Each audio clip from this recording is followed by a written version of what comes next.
Morning all. All right, so we got 10 games tonight in the NHL, and I'm wearing a jersey of a team that really desperately needs a win, and we'll get to that. We're going to start with the fact that we've got 6 games starting at 7 Eastern, 4 Pacific, one a half an hour later, one a half an hour later, one an hour later. So it's going to be a very busy night for me tonight. And then we've got the one late game here, which I assume is going to go to a shootout because it's a 7:30 start in California. 7 o'clock Eastern, 4 o'clock Pacific. It keeps happening.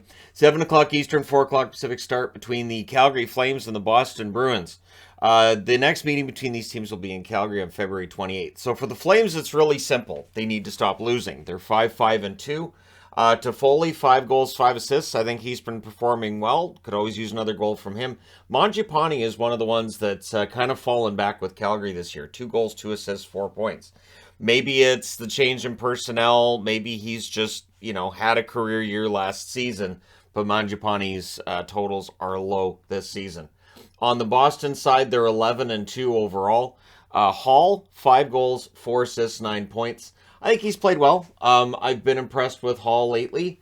I think he's having a better year this year than he had last year for Boston. Pastrnak is definitely having a career year. 8 goals, 12 assists, 20 points. And with every passing game, it gets harder and harder for the Bruins not to give him just whatever he wants on that extension. 7 Eastern, 4 Pacific start as well between the Oilers and the Carolina Hurricanes. The first meeting was in Edmonton, of course, a 6-4 win for Edmonton. A not very Carolina-like game there.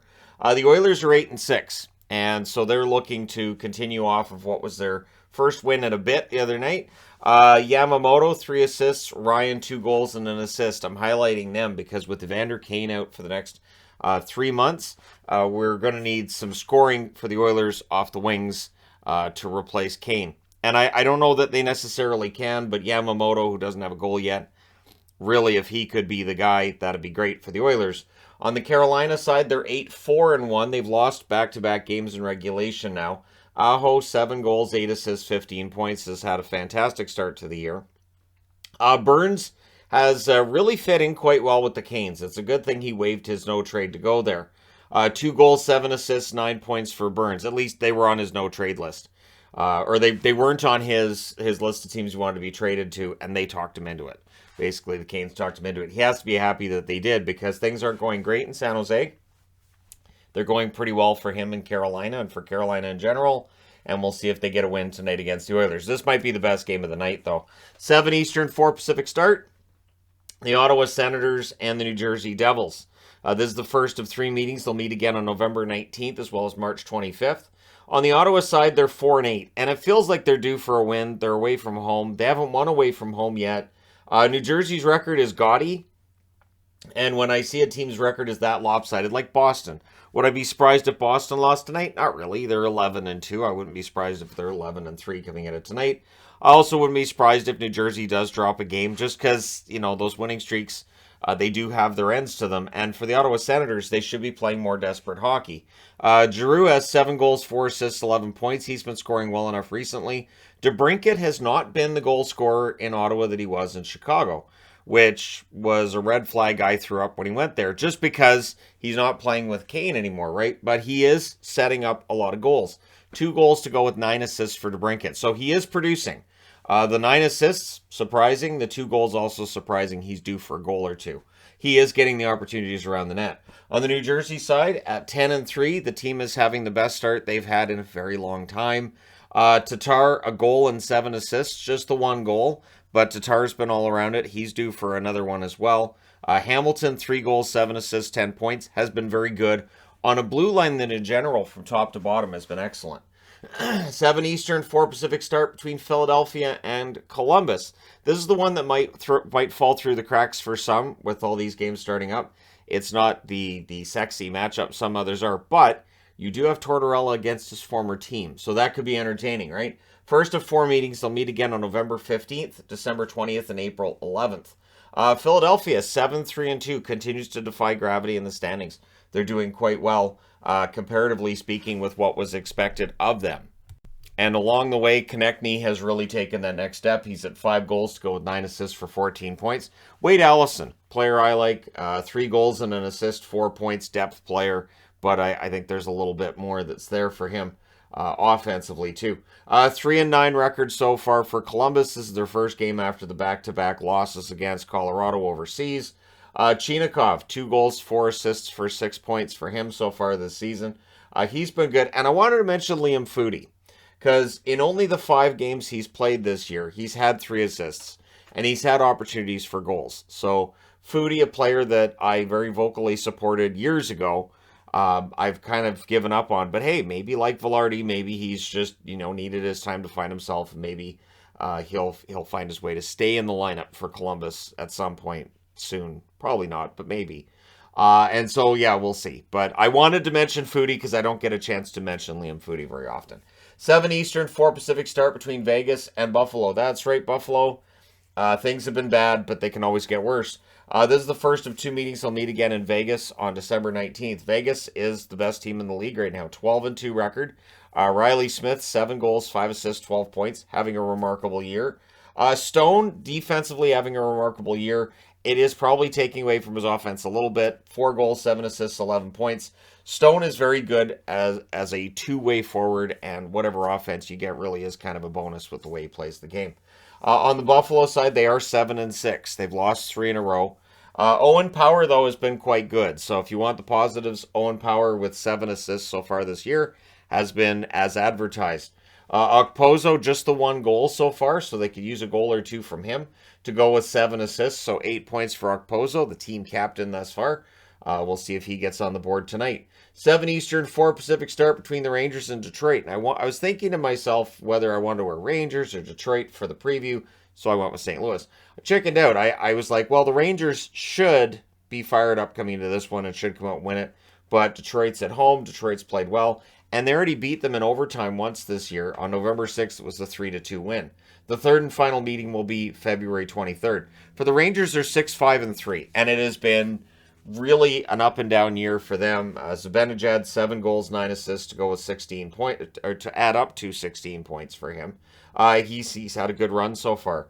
Chris Kreider's picked it up lately. 5 goals to go with 6 assists for 11 points. 5 goals in 14 games isn't bad. That's on pace for about 25, maybe 30 goals.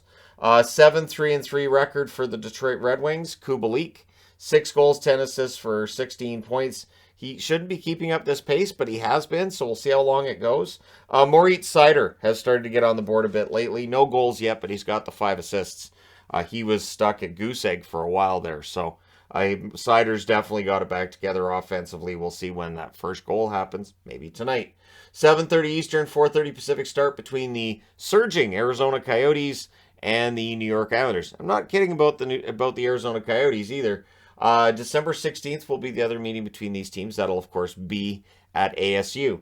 The Coyotes are 5-6-1. They're hanging in there, and this is the remarkable road trip. If they can have a good road trip, who knows? The West is so wide open, who knows? They're at 5-6-1. Clayton Keller, 4 goals, 9 assists, 13 points. All he does is score points on this team when they're not very good. So keep in mind, Keller's fighting through pretty tough checking because teams know if you shut down Keller, you've got a good chance of beating them. So that, to me, makes the 13 points in 12 games more impressive. Barrett Hayton has had a tough time of it. Just the 2 assists so far and an alarming -10. The plus-minus, I don't mention a lot on this channel, but in this case, Hayden, a -10 in 12 games. It's been a rough start for him. On the Islanders side of things, Barzal, 15 assists for the 9-5 New York Islanders. So he's on pace for about 90 assists and no goals. It's the oddest total. Even Adam Oates would look at this and go, now that's unselfish. Dobson, 4 goals, 6 assists for 10 points for him. He's had a very good run on the blue line. And I don't know that anybody's that upset that Barzal doesn't have a goal yet when the team's 9-5. If they were 5-9, maybe, but at 9-5, you don't complain too much. 8 o'clock Eastern, 5 o'clock Pacific start between the San Jose Sharks and the St. Louis Blues. This is the first of 3 meetings. They'll meet again March 2nd as well as March 9th. For San Jose, they're 3-8-3, and I'm betting against them. Timo Meier has turned around what was a slow start. 5 goals, 6 assists for 11 points.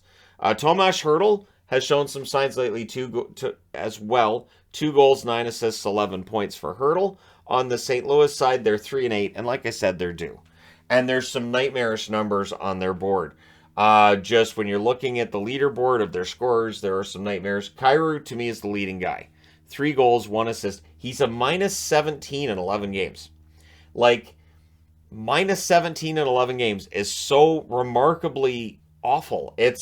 And Torrey Krug's right there with him. He has a goal and 4 assists, but he has a minus 12. And if you look at the St. Louis stats, those are by far the worst plus-minus numbers, telling you they're on the ice a lot, 5-on-5 when the goal's going in their net, and not very often when the goal's going in the net at the other end. So these are two of the players that need to turn it around. And as a Bruins fan, I will admit, Krug is fantastic offensively. He's exciting to watch. Defensively, it can be a misadventure. 5-on-5, there have always been some holes in Krug's game. 9 Eastern, 6 Pacific start between the Nashville Predators and the Colorado Avalanche. This is the first of 4 meetings. They'll meet again on November 25th, December 17th, as well as December 23rd. On the Nashville side, they're 5-7-1. So trying to dig their way out of this hole, and now they get Colorado, who are maybe jet-lagged. You might be hoping that maybe they'll be a little bit slow coming back, right? We saw with both Nashville and San Jose coming back from Prague that they had their struggles, so Nashville might be hoping to do to Colorado what other teams did to Nashville when they came back. Nashville 5-7-1, and I'll talk about the plus-minus from a different perspective here, because I knew when I had it here, I thought, well, this is a good example of what I'm talking about. So Roman Josi, 2 goals, 5 assists for 7 points. He's a minus 11 on the season. So Josi, who can play better than that, I would expect that number to get better. But a minus 11 in 13 games is remarkable. And Ryan McDonagh, who plays top 4 minutes, 4 assists, he's a plus 1. So you have Josi at minus 11, McDonagh at plus 1. And I think that shows you that while Josi would get the Norris consideration, which rightfully so when he won it, he should have won it. But McDonagh is one of those guys who just quietly plugs along and defensively does very well. McDonagh's been solid as an addition for the Nashville Predators. Colorado 6-4-1 in the season. Makar, a goal, 12 assists, 13 points. He's due to go on a bit of a goal-scoring binge, too. Rodriguez has picked it up after a slow start. 4 goals, 2 assists, 6 points for him.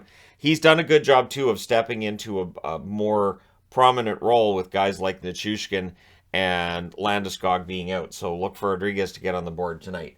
10:30 Eastern, 7:30 Pacific, the game that will go to a shootout between the Chicago Blackhawks and the LA Kings. I will keep saying it, and if I jinx it so there's no shootout, wunderbar. So November 3rd, Chicago wins in overtime 2-1 over the LA Kings.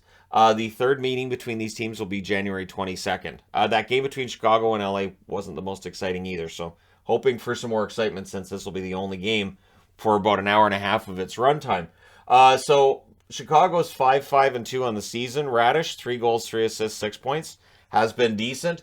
Athanasiou, the exact same totals. The one thing you get with Athanasiou is you get the rush chances, the fast breaks.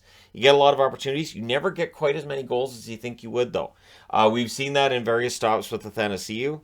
He's a good fast forward. He kind of reminds me of Mason Raymond that way, where Mason Raymond, the speed, he had speed for days.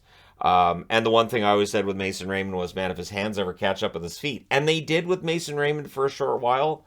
And then it went by the wayside again. So with Athanasiou, you kind of get that same package. On the LA side, they're 8-6-1. Fiala, 3 goals, 11 assists for 14 points. He's been good. They might want a goal or 2 more out of him, though. Kempe has been good. 6 goals, 3 assists for 9 points. Just the 9 points in 15 games. He probably wishes he had more points, but the 6 goals is pretty good. So there you go. Let me know who you believe will win these games tonight in the comment section below. As always, don't forget to hit like and subscribe. If you're browsing your way through, you just happened upon this video. Thank you guys so much for watching, for all your support. I will talk to you again soon.